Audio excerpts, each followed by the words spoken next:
ভারতে মুসলমানরা নির্যাতিত, ভারতে মুসলমানরা অত্যাচারিত, এটা আমরা সবাই জানি। তবে গত কয়েক মাস যাবৎ ভারতীয় মুসলমানদের উপর যে অমানবিক নির্যাতন করা হচ্ছে সেটা এখন আর সহনীয় পর্যায়ে নাই। সবশেষ গত শনিবার থেকে মঙ্গলবার পর্যন্ত ভারতের গুজরাতে বসবাসরত যে মুসলমান আছে তাদের বাড়িঘর উচ্ছেদ করা হচ্ছে। প্রায় 400-500 বাড়িঘর থেকে বসবাসরত মানুষ যারা আছেন তাদেরকে উচ্ছেদ করা হচ্ছে, তাদেরকে সরিয়ে ফেলা হচ্ছে। যারা অভিযান পরিচালনা করছেন আইন শৃঙ্খলা বাহিনী, তাদের ভাষ্য যে ওইখানে যারা বসবাসরত আছেন তারা বাংলাদেশের অনুপ্রবেশকারী, অনুপ্রবেশ করে সেখানে তারা ঘাঁটি জমিয়েছেন বা বসবাস করছে। অথচ যারা উচ্ছেদের শিকার হচ্ছেন, যারা বাড়িঘর হারা হচ্ছেন, তারা বলছেন যে তারা যুগ যুগ ধরে সেখানেই বসবাস করছেন, তারা ভারতেরই বংশধর।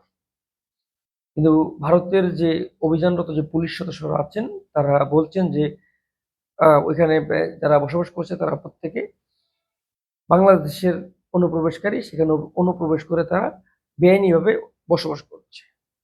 এটা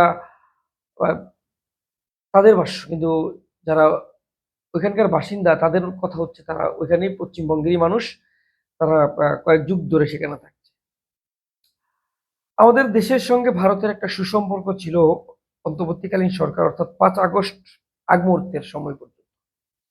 5 আগস্টের একটা বিপ্লব ঘটলো, এরপর থেকে কেমন জানি আমাদের সঙ্গে তাদের একটা দূরত্ব শুরু হলো, আমাদের সঙ্গে তাদের একটা অনেক খারাপ সম্পর্ক শুরু হলো।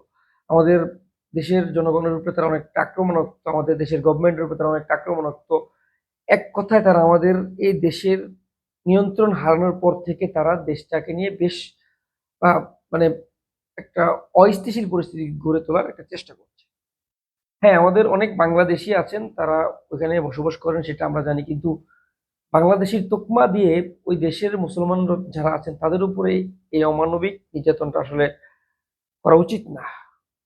ভারত একটা বড় দেশ, ভারত একটা এমন একটা দেশ, বিশ্বের দ্বিতীয় দেশ জনসংখ্যার তুলনায়। সম্ভবত এখন এক নম্বর আছে, আমি নিশ্চিত না, তবে আমি জানি যে জনসংখ্যার দিক থেকে ভারত এখন 1 নম্বর। পশ্চিমবঙ্গে মুসলমানদের একটা ঘাঁটি আছে সেটা আমরা জানি, কিন্তু এই যে গুজরাটে অবস্থানরত, গুজরাটে বসবাসরত যারা আছেন তাদেরকে যে নির্যাতনটা করা হচ্ছে এটা অনতিবিলম্বে বন্ধ করা উচিত। এটা জাতিসংঘ সহ যে বহির্বিশ্ব নিয়ন্ত্রক যারা আছেন তারা এটা নিয়ে একটু যদি কথাবার্তা বলেন তাহলে হয়তো এটা একটা সমাধান হতে পারে। বিবিসি বাংলার একটা সংবাদ দেখে অনেকটা আমরা ব্যথিত হলাম। এটার ওই দেশের যারা মুসলমান আছেন তাদের প্রতি ওই দেশের সরকার সহনশীল হোক, সেই আশা আমরা করি।